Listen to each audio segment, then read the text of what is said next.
former sword champion of the Law Fu, and the reason behind the Cloud Knight's mythical reputation of implacable might. Now, her name has been wiped from the records, and she is a traitor of the Xianzhou walking on the fine line between sanity and Mars-struck. A sword, 3 feet and 7 inches in length, that weighs nothing. It was not forged from any ordinary iron, but condensed from a shaft of sharp ice. It glowed with a dim light, as if it were a sliver of moonlight held in the wielder's hand. A sword, 3 feet and 7 inches in length, weighing about 7 caddies. Hold it in your hand and stab the sharp end towards the enemy. With the gentle flip of her hand, the woman in armor called her sword. As if alive, the sword leapt out of the weapon rack, sliding into her grasp and out of its sheath in one fell swoop. The blade then stabbed into the air beside the girl, humming intently. You got that yet? If so, go fight the most common war beast the Borisin use in their ground forces. Once you've killed 10 bloodshot war wyverns, I'll consider your first lesson completed. She remained silent, her eyes darting left and right. This was her first time stepping out of the ward since being rescued, and the first time ever in her life she had touched a weapon known as a sword. I have dismissed the healers and helpers. They won't come to you without my orders. The calamity in Songcheng left few survivors. I don't know what you've been through before the rescue arrived, but I don't want to see you wallow in past horrors like this for the rest of your life. It's okay if you don't want to talk. You can speak with this. You can use this to vanquish the monsters that took everything from us. There are now few things as wondrous as this left in the world. The woman in armor remained composed, her gaze cast onto the longsword by the girl's side. The mirror-like blade showed a reflection. Then, a swarm of razor shards swirled up in a tempest, dragging the girl into her past. In the dimly lit sky, the demonic planet named Rahu was wailing and singing, hurling towards everyone with lands and mountains ablaze. On the streets, people were screaming, writhing, and rolling in apocalyptic despair as the golden tendrils sprouted and grew feverishly in every orifice of theirs. She watched everything unfold, paralyzed. Her organs felt like they were boiling. Something suddenly surged and churned in her core essay, like a ripe wheat grain about to burst out of its husk and swell to infinity.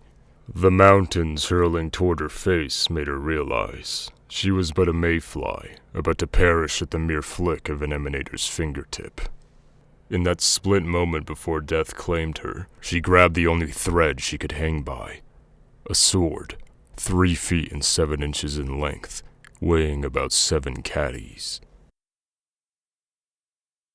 A sword, 6 feet and 5 inches in length, weighing 14 caddies. This is a Cloud Knight greatsword that must be wielded with both hands. Its edge contains enchanted fire that can split open the mecha beast's inert armor at the moment of contact. There are 12 flying swords providing support, connected into her spinal meridian from the acupuncture points of Dazhui to Yaoyangguan. She needed only to think for these swords to instantly span out like a blistering storm. She was still unfamiliar with the way of the sword. She still had lots to learn. The woman in armor had no time to teach her more before the woman was tasked with leading the army on the field. Therefore, the girl's second lesson is to be learned on the battlefield, taught by the enemies she would fall. Stab is easy, but swift monsters won't run into the sword's tip on their own or let the girl execute them. That is how she learned slash. Entangle is next. Against monsters with overwhelming strength, the girl learned how to parry with the back of the sword to deflect enemy attacks. She believed she had learned enough of the sword, and therefore leapt onto the mecha beast war pawn Gigantes that dwarfed her at least 10 times over. She broke all the swords she brought with her, and only managed to leave a few dozen cuts on the opponent's gigantic body. She was whacked away by an enormous hand. Lying in the blood-soaked mud at the battlefield, she was once again swallowed by horror. In that split moment before death claimed her, she finally understood that even the art of swordplay had its limits. An arrow filled with blazing fire blew off the Gigante's head. Get up. The woman in armor looked at her. I don't want to learn the sword anymore. It's useless. Useless? It's pretty useful in my hands. It is the wielder who is useless. If you don't learn the sword, what do you want to learn? The alchemical arrows on the pilot's star skiff? The blazing fire flung by divine crossbows? Or the artillery of the zooming Xianzhou? Such instruments would also be enough to destroy that demonic planet. You want to learn about them? Fine. Those things can kill the enemy even from beyond visual range. I just don't understand why you insist on teaching me the sword. From the general to the smallest pawn, every Cloud Knight starts by learning the sword. The various constructs provided by the Artisanship Commission can certainly kill the enemy for you, but those deeds are to the merit of the material rather than the person. If there comes a day that the quivers run empty, that the star skiffs crash, that the aromatons freeze, who will protect you and I then? Who will protect the Xianzhou? Hold this sword. Remember, it would not be a true fight for humanity if Cloud Knights didn't wield swords and march onto the battlefield themselves. Rather than letting Ingenia do the work for us, we will show our final victory to those inhuman abominations by our own blood and prowess. The woman in armor turned and departed, leaving the girl and the broken sword in the training room. A sword, 2 feet and 1 inch in length. Only its broken fragments remained. A sword, 5 feet in length, weighing as heavy as 3,000 caddies. The ebony blade shimmers with a sanguine sheen. The sword was forged from the non-stop tempering of extraterrestrial ores, a complete deviation from conventional weaponry. Untamed and unyielding, the sword mirrored the defiance and hubris of its short-lived species creator. Once, she had only swords as her companions, but now she found herself with many friends. The day she was crowned as the sword champion, the craftsman attended the ceremony in a black garb and cast out the sword he bore. The sword sank deep into the ground, leaving only its hilt above the soil. All attendees were shocked. Only the sword champion of the Lawfu Cloud Knights can tap into the full potential of this sword I have crafted. He gave a toothy grin. The High Elder of the Lawfu, as haughty and detached as the high moon in the sky, felt an irresistible temptation to duel with her upon witnessing her peerless martial prowess with just one simple glance. The spear and the sword sparred for many years without a conclusion, until she cleaved ocean tides in twain with a single slash in the Dragon Vista Rain Hall, and finally won the High Elder's concession. A well-traveled nameless who had flown across the cosmos had steered vessels for her, bringing divine nectar from the other side of the universe to share with her, and gazed upon the scintillating stars by her side. I will cut down even the stars in the sky. She still vaguely remembers the boast she made in moments of inebriation. That burning planet rushing towards her in childhood memories. That horrible nightmare that wouldn't let her go. Those scenes are no longer so terrifying. This is the first time she understands what wanting to live means in all her years of wielding a sword. Before this moment, she was simply someone ready to die. And there was her student. She recalled the first time they met. This young but devious child had asked the same questions as she did. Master, why do you insist on wielding a sword?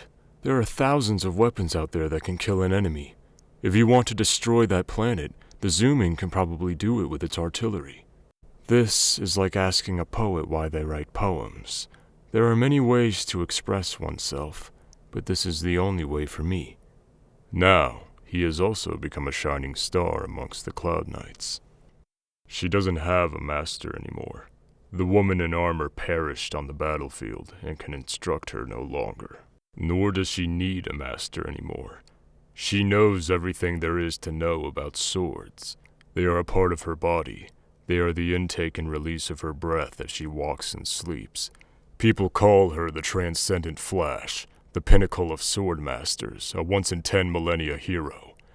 However, she knows that her sword is still not enough to cut down the star in the sky, even if she is holding the greatest sword in all the Xianzhou. A sword, 5 feet in length, weighing as heavy as 3,000 caddies. The ebony blade shimmers with a sanguine sheen. A sword, 5 feet in length, weighing as heavy as 3,000 caddies. The ebony blade is covered in cracks, and the tip is broken and lost. Amid the countless wars, she wielded this sword and, alongside her comrades and disciple, battled her way into the vast ship, decapitating the wolf-like head of the Borisin warhead. She also climbed the sky-piercing flying citadel, clipping the wings of the feather guards. She fought the iron cavalry of the Hoanum, sealing all the riders of the 6-legged steeds into prison. Whichever way her sword swung, no abomination could escape death or imprisonment. She gasped, barely holding her wounded body together. Far away, deeper in the delve, there came the anguished roar of a dragon, as if pleading for death. She watched as the arrogant craftsman fell into the mud and walked up to him like a wraith. "I should kill you first, but you will have your own torment to bear for all eternity." She pointed the broken sword at the High Elder. "Impossible. The preceptors said, the blood of my race and the soul of my ancestor should have created another High Elder. All this, it shouldn't be like this. If your death can return everything to how it was, I would do it. But you need to tell me right now where that dragon's weak point is." "The top of its head." The half-draconic abomination swam through the air in blasts of lightning. Its body, enough to swallow the very horizon, sundered yet another floating isle. Its wails were as loud as the clamors of 1,000 clashing swords. She felt her core essay boiling, like a ripe wheat grain about to burst out of its husk and swell to infinity. She saw herself trapped in childhood nightmares again. The ominous planet is swallowing her overhead, and she, but an insect, cannot even struggle. The woman tore off a spread of black silk from the edge of her skirt and covered her eyes. The thunder struck. She leapt up with her sword towards the draconic abomination. In a dreamlike illusion, she felt her flesh surpass its limits, beginning to disintegrate. It was as if innumerable silken threads bound her, taut across every limb and bone, each one slicing through the last vestiges of her consciousness, bit by bit. Suddenly, she heard those words, "I will cut down even the stars in the sky." At that moment, she finally grasped the sword she had been seeking all this time. It was a sword that can transcend all restrictions. It was a sword she had been familiar with for years. It was not forged from any ordinary iron, but condensed from a shaft of sharp ice. It glowed with a dim light, as if it was a strand of moonlight held in the wielder's hand. A sword, 3 feet and 7 inches in length, and weighs nothing.